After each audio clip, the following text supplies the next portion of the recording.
Muy buenos días, que el Señor les bendiga a todos, ¿cómo están? Uy, la gran 7. ¿No se escucha el micrófono? ¿Se escucha? Muy buenos días, ¿cómo están? Que el Señor les bendiga. Gracias igualmente, yo necesito las bendiciones también. Arrancamos de vuelta. Muy buenos días, que el Señor les bendiga. Muy bien. A mí me llamaron para tener la palabra, pero antes de eso, ¿quieren saber algo de mí o no? ¿Sí? Si quieren saber algo de mí, me llamo Julio. Mi mamá solamente me dice César cuando está enojada conmigo, pero Horacio ya le metió Julio César, hace mucho que no me llamaban así. Estoy trabajando con mi esposa y a un montón de hermanos en la iglesia de Lanús Este, que está acá nomás a la vuelta, a unas 30, 40 cuadras. Trabajo hace un montón de años en el seminario, pero me formé en el seminario, fui a estudiar al seminario y de hecho me quedé a trabajar en aquel lugar. Estoy como encargado de mantenimiento y casero en ese lugar, vivo en ese lugar, junto a Andrea, tal vez muchos la conocen a Andrea. Ella trabaja en la convención, ahí en la calle Virrey Liniers. Hace unos 17, 18, esto le digo a usted porque es problema, si no me acuerdo bien la fecha, hace unos 17, 18 años que estamos casados. Tenemos un hijo que se llama Santino, que tiene 13 años, y hace unos 14 años que estamos en la iglesia de Lanús, unos 8 o 10 años.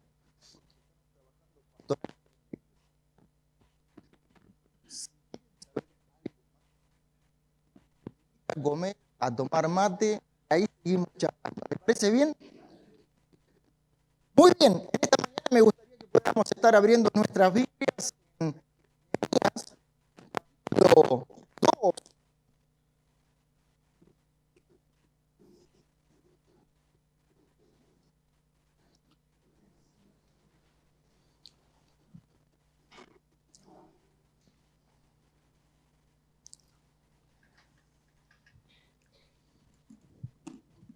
Todos tienen Nehemías. Como antesala o introducción, me ayudan a recordar, ¿hay alguien nuevo entre nosotros? Somos todos viejos. Tenemos acá. Bien. Muy bienvenido en esta mañana, que el Señor te bendiga. Por primera vez en las cosas del Señor. Muy bien, genial. Entonces, todos conocemos de la Biblia de Nehemías. Ayúdenme entonces a hacer la introducción. ¿Quién era Nehemías? Era el copero del rey. ¿Y qué tarea se le encarga a Nehemías en este tiempo? Reconstruir. ¿Y qué tenía que reconstruir? Las murallas dijeron por ahí, ¿no? ¿Sí? Perfecto. Y en este tiempo, como iglesia, ¿cómo estamos por la etapa en la que estamos transitando? ¿Quién se anima a hablar?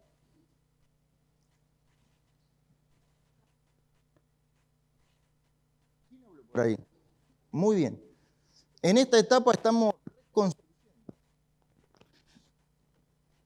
¿Cuántos de los que están acá saben que en la iglesia de Lanús tenemos una iglesia también muy similar a la de ustedes? En la situación de edad de los hermanos de la congregación, tenemos algunos grandes y algunos chiquitos, y nos falta la edad del medio, nos falta un poco. Así que los ejemplos muchas veces es el reconocer nuestras viendo o en la que estamos. ¿Cuántos de nosotros vamos al médico y el médico nos dice que tenemos una dificultad, tenemos una falencia en nuestra salud, y nosotros le decimos, no sé si es así? eso o no? Usted tiene alto el colesterol. No sé si es así. Usted está teniendo problema de presión. ¿A cuánto le pasa eso? ¿No le pasa a nadie acá? Yo digo porque, miren, hay una situación que a mí me pasa, o sea, yo tengo problemas con los triglicéridos. Estoy un poquito excedido del peso. Soy fanático del asado, del embutido y del dulce de leche. El dulce de leche tengo dos potes.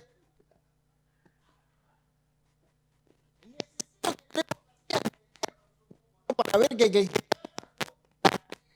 una falencia. Y a veces me cuesta reconocer, cuando voy a la balanza digo, no, esta aguja está torcida, está marcando como 15 kilos de más, no puede ser. No sé qué pasa. A veces cuando se encuentra con esa cruda realidad. Pero saben que no hay peor enfermo que el que no reconoce que está pasando por una debilidad en su salud. Miren qué palabras apropiadas traje. No dije que estaba enfermo, sino que tenía una falencia en su estado de salud. Porque muchas veces no nos gusta que nos diga que estamos enfermos. O no nos gusta sentirnos enfermos. ¿Sí o no? Pero una de las cosas que tenemos que hacer para transitar y mejorar en esa etapa es reconocer que tenemos esa falencia. Porque si no, no la vamos a tratar. ¿Se entiende eso? No soy doctor, soy muy malo como paciente. Pero una de las cosas es eso. Y en este tiempo, como iglesia, se los cuento porque lo viví también, me tocó ser parte desde adentro en pasar un tiempo, un rato sin pastor. Y muchas veces no es grato. No es fácil, no es lindo. ¿Sí o no? ¿Sí? Ahora tengo que hacer una pregunta. Usted míreme solo a mí. Solo a mí. ¿Cuántos de los que están acá tienen ganas de que la situación se revierta? Levante su mano. ¿Tienen ganas de que la situación cambie? ¿Tienen ganas de que la situación mejore? Bien. Entonces tal vez necesitamos empezar que ya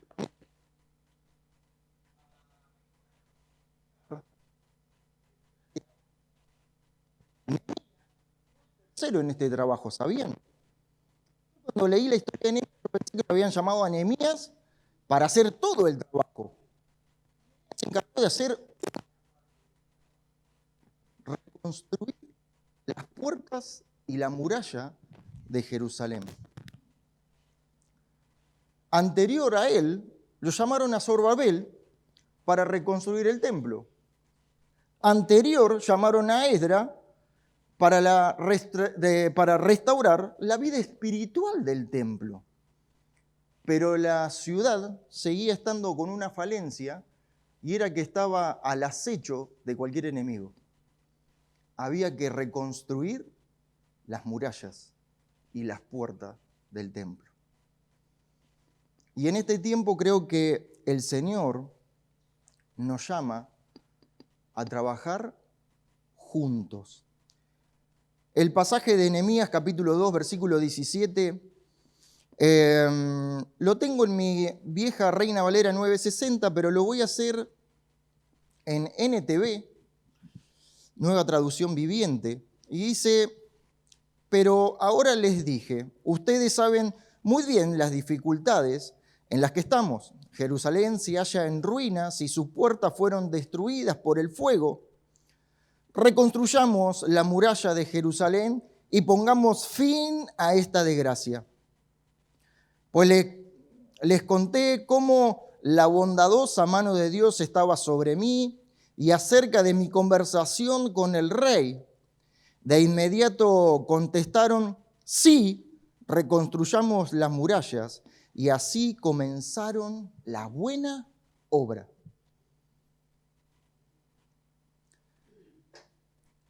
Esta historia me encanta porque no tan solo es para trabajar puertas hacia adentro a una iglesia. Creo que muchas veces hay que trabajar puertas hacia adentro en nuestra vida personal, como hijo de Dios, como individuo, con nuestra relación personal con el Señor. ¿Cuántos saben que muchas cosas que a veces no pueden suceder dentro de nuestra familia espiritual, la iglesia, es porque muchas veces no están sucediendo puertas hacia adentro en mi vida personal, en mi casa, en mi familia? Tampoco puedo traer a la iglesia, ¿sí? Y uno de los puntos que rescato de esta palabra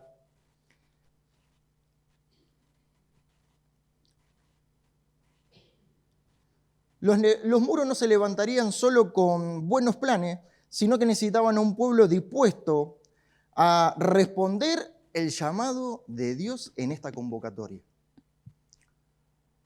Yo sé que muchas veces el no tener a un pastor en particular que me identifique, ¿sí? Muchas veces la figura pastoral no se identifica, ¿no? Y pasar por este tiempo a veces no es grato. Pero si hay algo que tenemos en cuenta es que primero Dios nos llama a ser familia y reconocerlo a Él como el Dios de esta casa, como el Dios de nuestra familia espiritual. Y debemos trabajar mucho a veces con eso, porque incluso a veces cuando venga algún pastor, muchas veces nosotros seguimos sin reconocernos como familia. Decidimos ser individuos, somos individuos y no somos familia.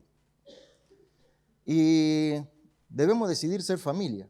¿Alguno acá tiene una familia buena, perfecta, sana? ¿Alguno tiene acá una suegra que es buena? No la tenemos. ¿Por qué pensamos hacer una iglesia buena y que tenga suegra por todos lados buena? No. Con un amigo del trabajo que anda por ahí girando, buscando ciertas iglesias, dice, che, ¿vos sabés que no encuentro iglesias buenas? ¿En serio? Le digo, sí. Le digo, bueno, no vaya a la mía porque cuando vaya la va a afear vos. Vieron que muchas veces se busca esa circunstancia en particular y la iglesia era linda hasta que llegamos nosotros, porque después ahí ya la terminamos nosotros con la situación de lo lindo de la iglesia. Y uno de los puntos que esta palabra nos convoca es el compromiso.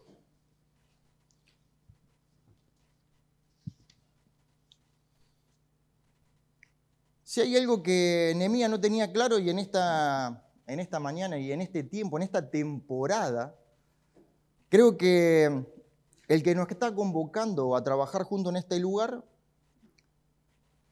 es Dios. Dios nos llama. Vieron que muchas veces desconozco la vida interior de esta casa, pero vieron que muchas veces por ahí hay algún líder. ¿Tenemos diácono acá en esta iglesia? ¿Diácono no tenemos?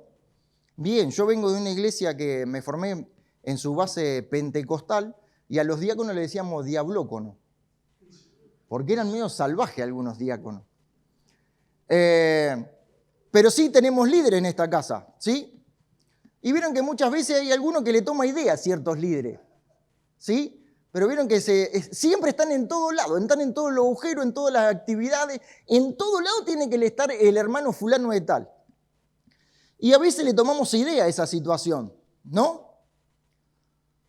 Pero solamente estamos tratando de enfrentar una circunstancia, una dificultad, un momento en la salud que debemos cubrir. Y hay alguien que trata de poder estar en todos esos espacios, no porque crea que lo puede hacer, sino porque necesita, porque ve la necesidad y cree que lo puede hacer. Pero entonces en ese momento no es el fulano de tal el que está llamando, sino que muchas veces es Dios que está llamando a través del hermano. ¿Lo podemos ver así a veces o no? Porque a veces se nos complica. En este momento de Nehemías era un momento donde la circunstancia se daba de tener que estar con la cuchara de albañil levantando, pero también dice que estaban con la espada, porque también estaban cuidando la ciudad. Y era una cuestión de carne y sangre en esa situación. Pero vieron que Pablo dice una situación muy particular, y dice Pablo, no voy a negar que tenemos una lucha, no voy a negar que tenemos una guerra, pero ¿en qué contexto dice Pablo que tenemos ahora esa lucha y esa guerra? Dice, no es contra carne ni sangre, sino ¿en qué contexto está esta guerra ahora? En un ámbito espiritual. Y creo que la dificultad que enfrentamos no está con mi hermano, sino que está en un ámbito espiritual. Y debemos trabajar innegablemente juntos. Un compromiso. Nehemías en este momento los convoca y no dice, bueno, yo ahora voy a hacer tal cosa, yo ahora voy a construir las murallas de Jerusalén, sino dice, vengan y edificaremos juntos. No lo está haciendo personalmente, no lo está haciendo particular, no se está empoderando de la situación. Durante años el pueblo había convivido con los muros destruidos, se había acostumbrado a una situación de ruinas. Nehemías los desafía a dejar la comodidad, a abandonar la resignación y comprometerse con un propósito delante de Dios. La respuesta fue extraordinaria. Todos juntos dijeron, levantémonos y edifiquemos. ¿Tenemos ganas de edificar en esta mañana?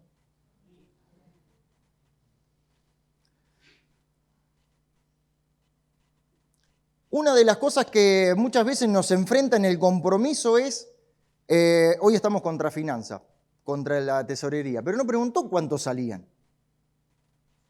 En ningún momento Nehemías dijo, ¿y el presupuesto de esto? O el pueblo, cuando fueron convocados, ¿y esta locura cuánto nos va a salir? Vieron que hoy, no quiero hablar de política, pero si lo llevamos, este presidente nos convocó a un desafío, pero nadie preguntó cuánto va a salir. No preguntó quién era el que iba a trabajar más o el que iba a trabajar menos, sino que directamente los convocó a todos. Levantémonos y trabajemos.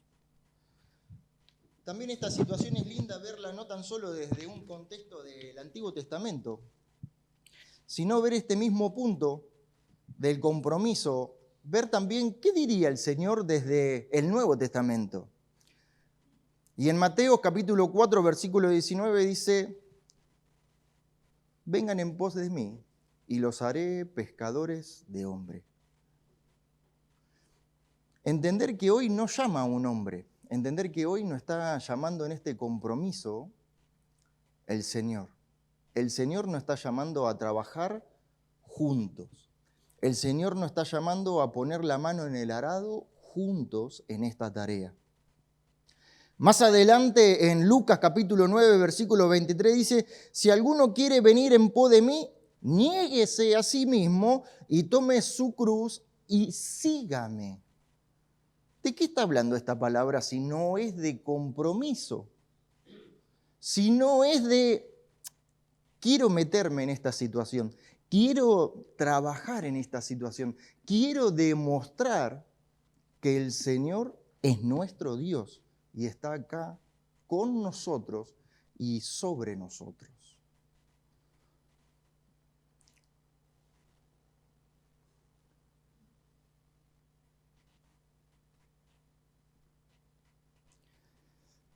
Yo me pregunto a través de, como iglesia y como individuo,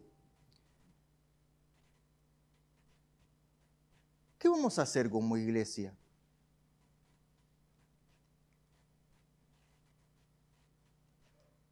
nos preguntamos alguna vez, Señor, ¿qué quieres hacer a través de nosotros? ¿O qué quieres hacer conmigo, con nosotros? Jesús no fundó una iglesia de consumidores, levantó una iglesia de discípulos comprometidos, de gente que quiere trabajar al lado de Él y con Él. Compromiso. No puede haber iglesia si no hay compromiso. No vamos a poder restaurar ni restaurarnos si no tenemos compromiso. Hace un tiempo atrás me pasó algo muy loco jugando al pádel por mucho tiempo. Me rompí la rodilla y voy al médico y me mira el médico y me dice, ¿qué tenés? No, vos sabés que me parece que me rompí la rodilla. Y me hace un par de estudios, me hace una resonancia y después me dice, me da un tratamiento, volvemos a los 3, 4 meses y me dice el médico, ¿y cómo está? No, vos sabés que me sigo sintiendo mal. Me dice, subite a la balanza. ¡Ja! Me subo a la balanza y me mira el médico y me dice, ¿no probaste con bajar unos 10 kilos? Y yo lo miro al médico como sorprendido, ¿no?, de la situación. Y le digo, pero si hubiera sido así, me quedaba en casa, ya sabía qué había que hacer. Pero muchas veces, una parte rota, con mucho peso, peso 106 kilos, para el que no lo quiere creer. Para una rodilla rota, 10 kilos de más es mucho. Así que tuve que asumir el compromiso de guardar mi dulce de leche, empezar una dieta, hacer un deporte más distendido y poder bajar para que mi rodilla se recuperara. Tuve que asumir el compromiso de que tenía que trabajar primeramente con mi físico, con mi sobrepeso, para que la rodilla descansara un poco. Asumir un compromiso en la tarea de trabajar juntos en la iglesia es importantísimo. Otra etapa que abordamos en este llamado a restaurar las murallas y las puertas de nuestra iglesia, de la Jerusalén, es la unidad. ¿A cuánto le gusta la unidad? ¿A cuánto le gusta abrazarse? Yo sé que muchos de acá se acuerdan que había un programa más que decía, hay que quererse más. ¿Quién era el muchacho este? Roberto Galán. Hay que quererse más. Hay algunos que me miran que no saben ni qué es. Yo estuve a punto, ya estaba, cuando empecé a ver ese programa ya estaba saliendo de la televisión el programa, pero estaba este Roberto Galán que decía, hay que quererse más. Pero muchas veces entre nosotros, la unidad, el compromiso, ser afectivos. Muchas veces hablo de tener en cuenta la palabra de nuestro Señor y la terminología que la palabra usa, pero muchas veces esa terminología, cuando nosotros la adquirimos en nuestra vida, la pasamos por nuestras experiencias. ¿Cuántos de los que estamos acá presentes conocemos el término bíblico que dice exhortaos, como lo dice Reina Valera, ¿no? Exhortaos. ¿Qué significa la palabra exhortaos?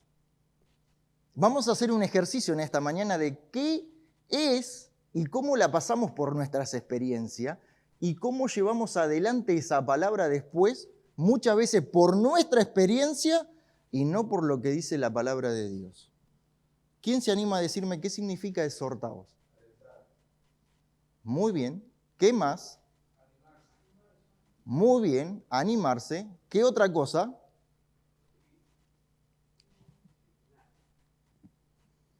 Disciplinar. Bien. ¿Qué más? Llamar la atención. ¿Qué otra cosa? Aconsejar. Muy bien. La palabra exhortaos es en unidad todo lo que acaban de decir cada uno de ustedes. es el aconsejar, la palabra correcta o el término correcto es aconsejar a tiempo a otra persona. Pero Pablo lo dice de una manera muy loca, llama y dice que abunde en ustedes la gracia y la misericordia de Dios en cuanto al conocimiento de la palabra y puedan exhortarse mutuamente unos a los otros y canten himnos y salmos. Ahora vamos al ejercicio de cómo pasamos esta palabra por nosotros. Cuando ustedes eran un poco más joven o niños en sus familias y se mandaban una macana, su mamá o su papá, ¿cómo los exhortaba? Los exhortaba de esta manera, hermanos, a cada uno de ustedes. Este mismo ejercicio lo hice justamente hace 15 días atrás en la iglesia, en el culto de oración de los miércoles, y me divertí tanto escuchando tantas experiencias de cómo mamá nos exhortaba cuando éramos un poco más chicos, y ninguno se le pasó por las tapas. Y algunos que su mamá o la abuela venía de la iglesia. A ninguno la mamá o el papá o la abuela los exhortó de esta manera. Y yo decía, ¿cómo me encantaría que mi mamá, cada vez que yo me mandaba alguna macana en casa, me dijera, Julio César, vení para acá, que tengo ganas de exhortarte. He estado meditando la palabra del Señor, la gracia de Él ha caído sobre mí y quiero hablarte del Salmo 23. Y después de hablar un rato y meditar en la palabra de Dios, vamos a agarrarnos de la mano, Julio César, y vamos a orar juntos. Y vamos a cantar un salmo. Nada de eso sucedió. ¿A ustedes les pasó algo de eso también? No. Ahora, cuando tenemos la oportunidad de exhortar a alguien entre medio de nosotros, ¿cómo lo hacemos? ¿Como lo dice la palabra o como lo hizo mamá y papá con nosotros? Ya sé. Ahora, ¿vieron cómo pasamos la palabra por nosotros y así mismo la largamos a otro? Miren si todavía tenemos que trabajar juntos y en armonía la palabra de Dios. Miren si todavía no tenemos que trabajar y restaurar nuestra vida y nuestra familia en la comunidad para que sea interpretada correctamente la palabra de Dios. Es hermoso cuando lo podemos hacer a través de un chiste, ¿no? Pero vieron que la frase dice que a través de todo chiste o de toda broma hay algo de verdad. Y en esta historia, de alguna manera, trazamos algo de verdad.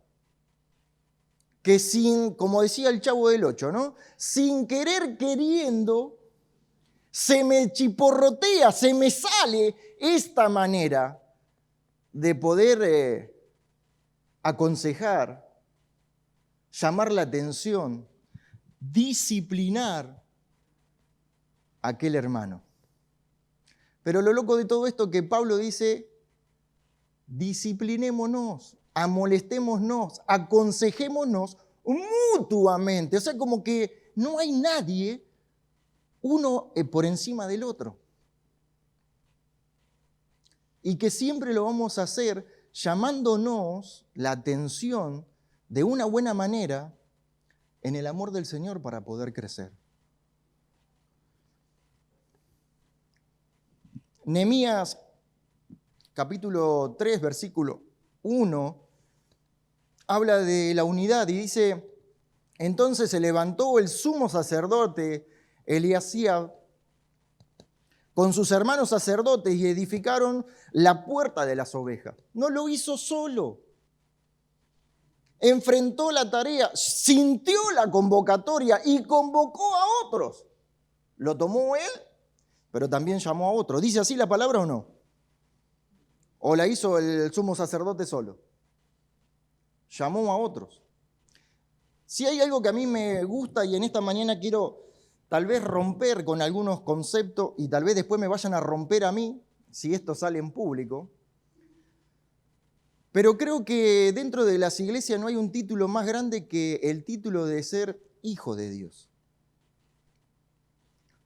Y lo digo de mi lugar como pastor.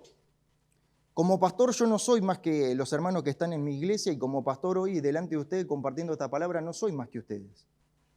Tengo un rol que cumplir, tengo un llamado que tiene una responsabilidad, pero no es más importante que ser hijos de Dios. De hecho, Dios, Satanás, se sujeta o le tiene más miedo al título de hijo de Dios que al de pastor. Y si hay algo que debemos estar orgullosos y hacer valer ese título, es que Cristo, Dios, viendo nuestra condición de persona, nos llama hijos suyos. Y Jesucristo tiene la capacidad de adoptarnos como sus hermanos a cada uno de nosotros. Si de esa manera lo hace el Señor, ¿cómo no estar orgulloso de poder ser hijos de Dios y trabajar en pos de ese título, trabajar a través de la unidad? Hay otro versículo ahí, en el versículo que le continúa, dice, y juntos, el capítulo 3, versículo 2, y los que estaban al lado, juntos edificaron los hombres Jericó.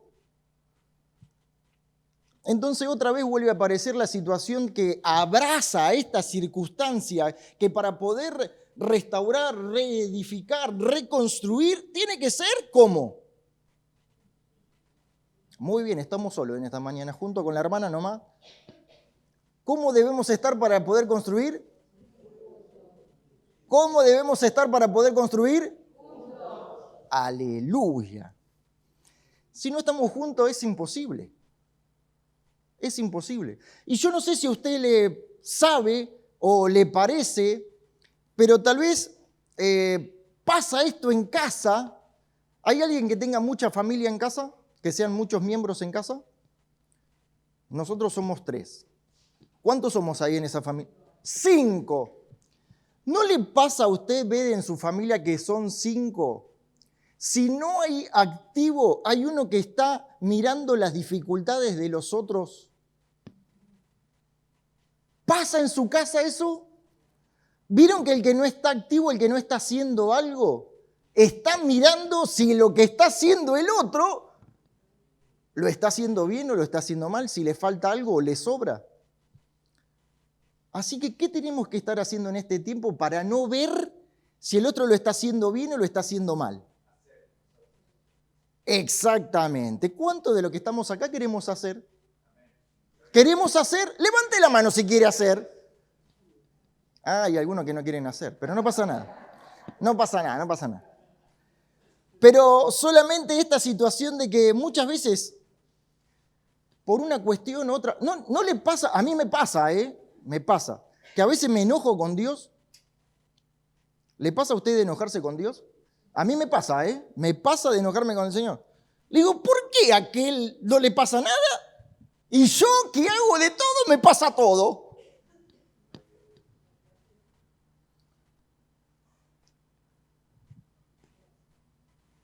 ¿Qué sé yo lo que le pasa a aquel? Yo veo lo que me deja ver. Pero ¿qué pasa en su intimidad? ¿Qué pasa en su vida personal? ¿Qué pasa en su vida como hijo de Dios? Tal vez no le pasa nada puertas hacia afuera, puertas hacia adentro. Tiene un mundo totalmente diferente.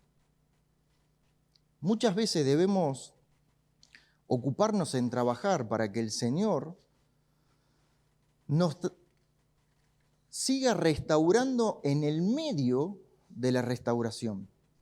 Como último pasaje que quiero dejar en este punto, Nehemías 3:12, si hay alguien que lo pueda leer, manifestarme, ¿qué dice Nehemías 3:12?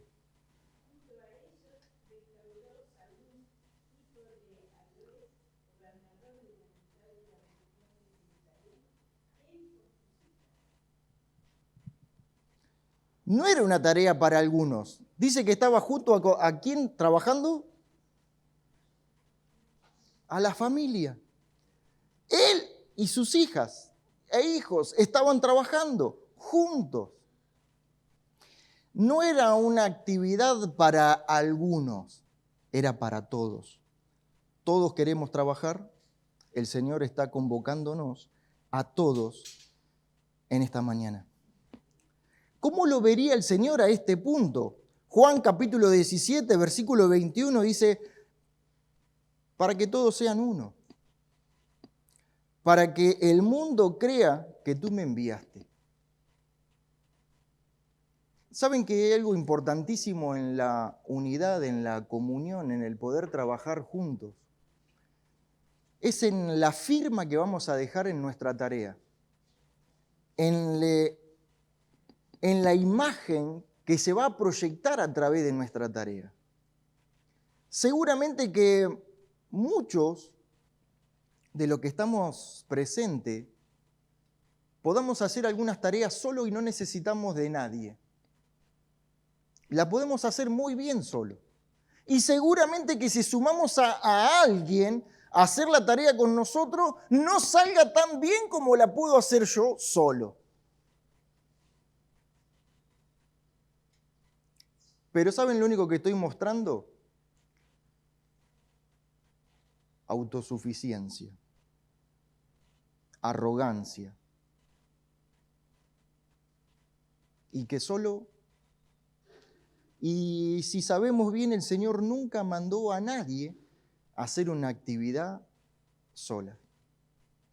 Siempre mandó de dos en dos. Y siempre trabajando juntos. La unidad, el compromiso y la unidad para que esto funcione.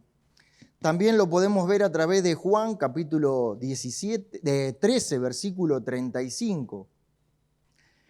En esto conocerán que son todos mis discípulos, si tuvieres amor uno por los otros.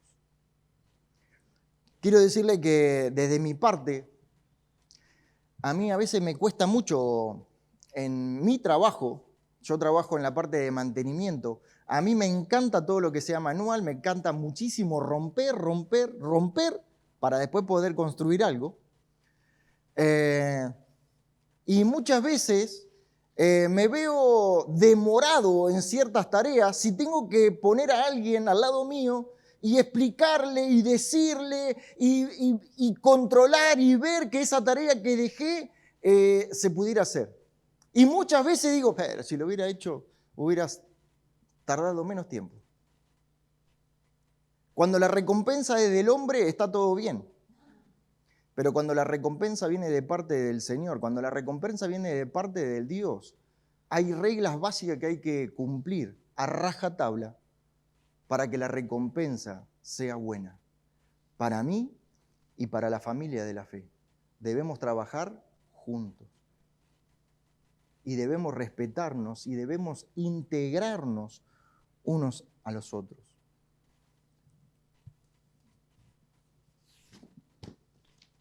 A alguien que le gusta que hay a veces algunas leyes que están incorrectas, ¿no es cierto? ¿Alguno de acá maneja? ¿Tiene auto? ¿No te parece injusto que pongan un semáforo en una villa? Y después te llega una multa porque en ese lugar donde vos tenías que frenar era imposible poder frenar a las 10 de la noche. Si pasamos el semáforo en rojo, ¿qué nos pasa? No llega la multa. Pero saben que muchas veces lo único que vemos es esa situación de, voy a tener que pagar con algo físico, plata, ¿sí? Pero ¿qué pasaría si no hay cámara y no hay inspectores? Pero esa noche peligrosa, tenebrosa, dudosa, hay un semáforo habilitado y viene corriendo otra persona que la persiguen y cruza el semáforo en verde para salvarse de la situación y yo cruzo en rojo y lo atropello y lo mato.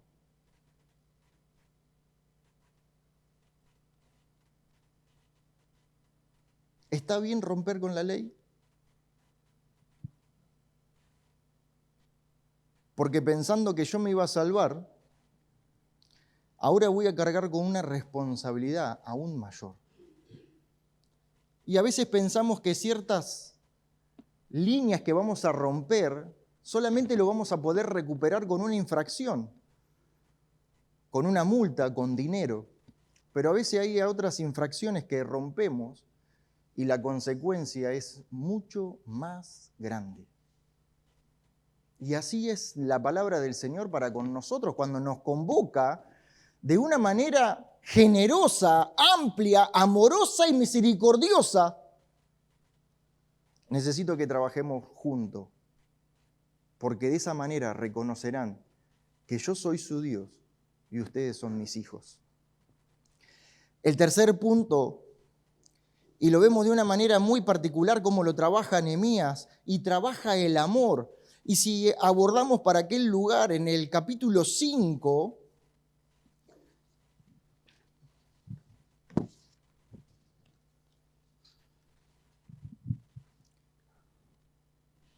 y como es largo el capítulo, ¿ustedes anotan o tienen memoria? Acuérdense del capítulo 5, o léase en casa todo el capítulo 5, y vamos a destacar estos puntos del versículo 1 a capítulo 5 de Nehemías, del 1 al 5. Ahí aparecen la queja del pueblo. El pueblo en el medio del trabajo se empieza a quejar. ¿Y de qué se empieza a quejar? ¿El pueblo de Dios se queja? Uy, terrible. ¿Se acuerdan del pueblo de cuando pasaron el Mar Rojo y no tenían pan? Se quejaron de que no. ¿De qué se quejó el pueblo? Ayúdenme a hacer memoria. ¿De qué se quejó el pueblo? De que no tenían pan. Después de que no tenían agua. Después, carne. Estaban cansados. ¿Son parecidos a nosotros? ¿O nosotros nos parecemos a ellos? Dice que el pueblo se empezó a quejar porque había hambre, había deuda. ¿Alguien tiene deuda? No diga nada. ¿Alguien tiene deuda en esta mañana? Había injusticia. ¿Hay injusticia? Los hermanos habían aprovechado de otros hermanos. No, eso no pasa. No pasa que alguien se aproveche de otro. Imposible. Mientras levantaban los muros se estaban lastimando entre ellos.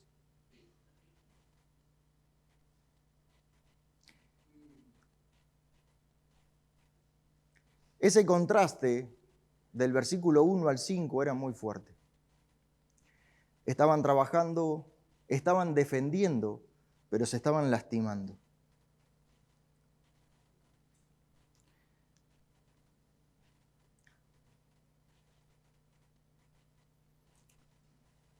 Y la situación clave en esa situación, Nehemías sale a buscarlo, a confrontarlo, y le dice esto en el capítulo 5, versículo 9. Y les dijo, no es bueno lo que están haciendo. ¿No andaréis en el temor de nuestro Dios?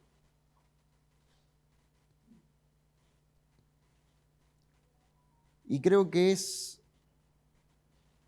sabio, es prudente el podernos preguntar.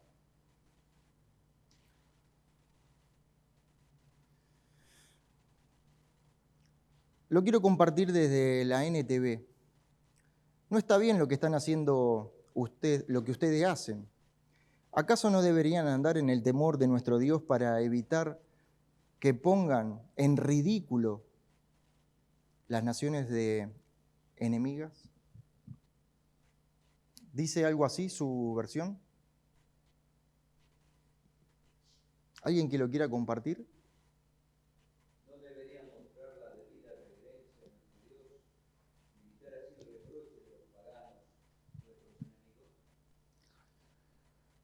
¿Se dan cuenta lo que pasa cuando a veces... Y otra vez vuelvo a la frase del Chavo, sin querer queriendo. Sin querer queriendo nos lastimamos entre nosotros. Pensamos que solamente queda entre nosotros. Y ya Nehemías dejaba ver que lo que pasa entre nosotros lo ven los de afuera. Estoy seguro que no hemos dado cuenta de lo que pasa. Pero muchas veces, cuando no reparamos, cuando no hacemos un alto de verdad y analizamos este punto, muchas veces el lastimarnos entre nosotros no queda entre nosotros, sino que los que están afuera se preguntan, ¿y para qué voy a conocer el Dios de aquello?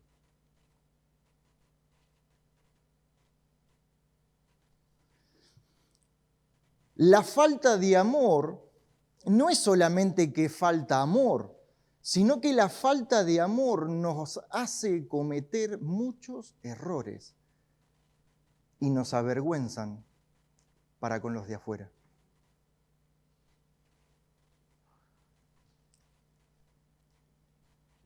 Versículo 11 y 12 de Nehemías, capítulo 5.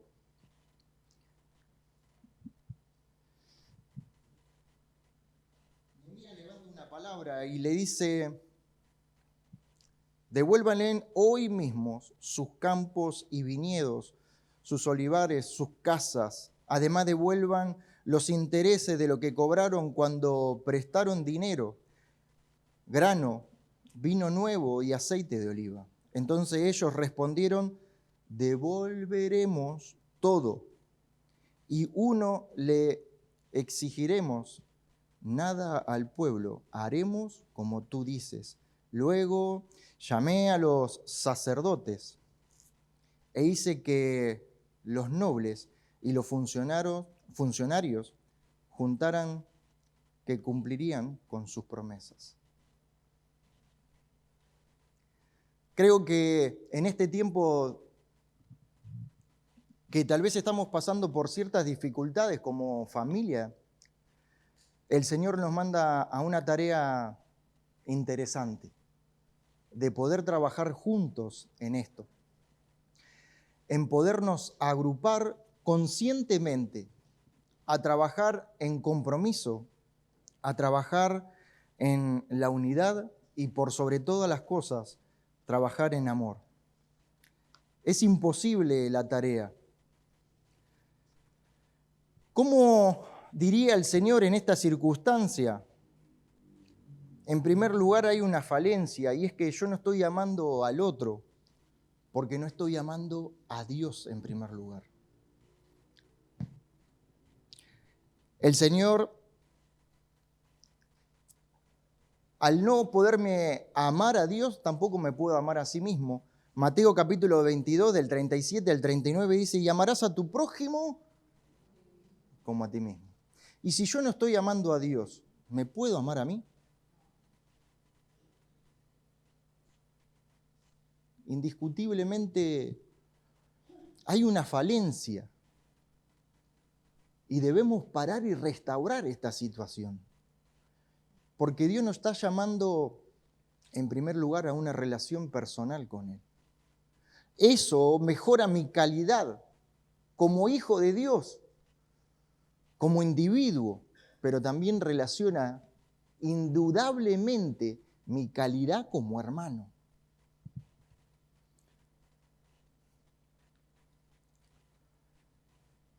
Juan capítulo 13, versículo 34 dice: y el mandamiento nuevo es que améis unos a los otros así como yo les he amado. Era amar como Cristo ama. ¿Y cómo ama Cristo? Ama con gracia, ama con paciencia, ama con perdón, ama con servicio y ama con sacrificio.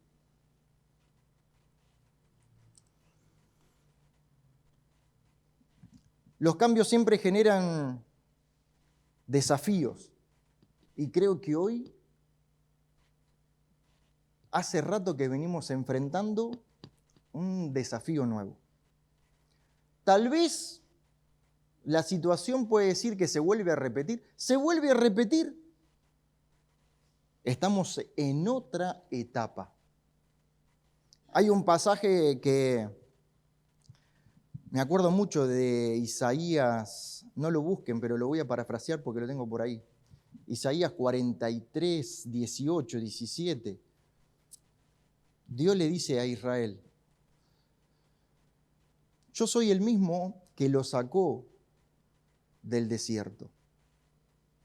Y dice una palabra espectacular. Dice: estoy haciendo algo nuevo, ¿no lo ves? No te quedes con aquel momento, porque estoy haciendo algo nuevo. ¿Otra vez estás en la misma experiencia? Sí, pero esta vez es algo nuevo. Estoy abriendo un camino en el desierto. El Señor tal vez está preparando una situación particular en lo individual, pero en lo colectivo también. El Señor está formando, trabajando, forjando. Es la parte más difícil cuando sentimos que el herrero está trabajando sobre nuestras vidas. Nos pone a alta temperatura, lo lleva al yunque y empiezan a haber algunos golpes sobre nuestras vidas. El Señor quiere dar una forma nueva. El Señor quiere trabajar nuestro carácter. El Señor quiere trabajar nuestra personalidad. El Señor quiere trabajar nuestra relación personal e íntima con Él. Es una etapa diferente. Es una etapa nueva. ¿Cuántos de acá son papá? ¿Tienen hijos? O alguno que tenga sobrinos o hermanos. Pero se repitió varias veces esta experiencia. ¿Quién tiene 2 hijos? El primero y el segundo en la experiencia, ¿se parecen? Melliza, ay, va, una. ¿Quién más tiene melliza acá para que no me arruine la experiencia? Pero incluso teniendo mellizas, la relación de una con la otra no tiene nada que ver. Las experiencias con nuestros hijos, aunque los dos nacieron de tal o cual manera, la experiencia es diferente. Uno crece y nos agarra en una etapa diferente. ¿Cuántas veces las mamás que tienen 2 hijos, ya para el segundo dicen, no importa, se cría solo este? ¿Sí o no? O lo cría el hermano, si no tiene mucha diferencia de edad. Dios está llamando, tal vez la experiencia que estamos transitando sea tal vez, muy parecida. Pero en el momento que nos agarra a nosotros, nos agarra en otra circunstancia. Dios quiere trabajar con nosotros personalmente otra cosa. Y con esto quiero terminar. El final de la convocatoria, ellos mismos dice, levantémonos y edifiquemos. Un hombre solo se le puso la locura de decir, lo vamos a hacer. Le trajo un par de verdades. Y le dijo, el pueblo responde y dice, nos levantaremos y edificaremos. Pero el Señor en Mateo capítulo 16, versículo 18 dice, edificaré mi iglesia, las puertas del Hades no prevalecerán contra ella. No tengas miedo en esta mañana, porque pasen lo que estén pasando, no están solos. El Señor ha construido algo especial y particular para cada uno de ustedes, pero mucho más grande para lo que todos ustedes juntos tienen en Cristo Jesús. Y las puertas del Hades no van a prevalecer nunca contra esta casa espiritual. ¿Lo creen? ¿Lo creen? Los ponemos de pie.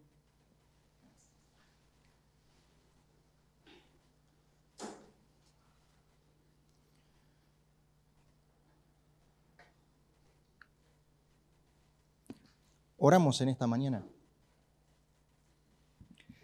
Amado papá, en esta mañana te damos gracias por poder estar en tu casa física, pero también sentirnos abrazados en tu casa y en tu familia espiritual. Señor, que en esta mañana esta palabra, Señor, de poder reconstruir, de poder levantarnos y trabajar en la edificación de esta nueva temporada. Señor, que esta palabra, no por lo que he expresado, sino tan solo por tu palabra, Señor, que se pueda grabar en los corazones de cada uno de mis hermanos. Y tu Espíritu Santo traiga gracia, sabiduría y discernimiento espiritual para seguir indagando y aprendiendo de lo que tu palabra tiene para cada uno de ellos. Y en conjunto, como familia en la fe, como iglesia, como parte de este cuerpo universal, saber que tu favor y tu mano de poder está sobre cada uno de ellos. Señor, que en esta mañana tu misericordia, tu favor y tu poder se manifieste sobre cada uno de mis hermanos. Que se manifieste sobre esta casa, que se manifieste sobre el barrio. Señor, como dice tu palabra, de hecho, mientras trabajábamos por nosotros, para nosotros, vos empezaste a sumar, a poner en tu casa aquellos que debían ser agregados. Señor, y nos abrazamos a esa palabra, nos abrazamos a esa promesa, Señor, y continuaremos trabajando, Señor, por lo que vos tenés para cada uno de nosotros. Señor, indiscutiblemente, no vamos a dejar de orar nunca, Señor, para que vos mande a un siervo a esta casa, que refleje el corazón de cada uno de ellos y pueda, Señor, trabajar en la vida y en la familia de cada uno de ellos.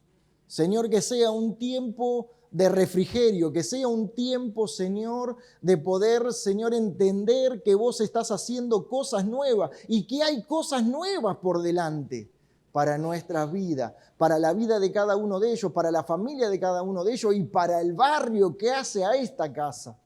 Señor, y también bendigo los barrios, Señor, donde vive cada familia que hace a esta iglesia. Bendigo cada integrante, cada familia, Señor. Señor, y que en este tiempo desconozco, Señor, pero en mi casa también pasó. Y si hay momentos de dolor, si hay momentos de frustración, si hay momentos de angustia, Señor, en este momento queremos ponerlo en tus manos para que vos sanes el dolor, para que sanes las angustias y para que transformes la frustración en una nueva victoria.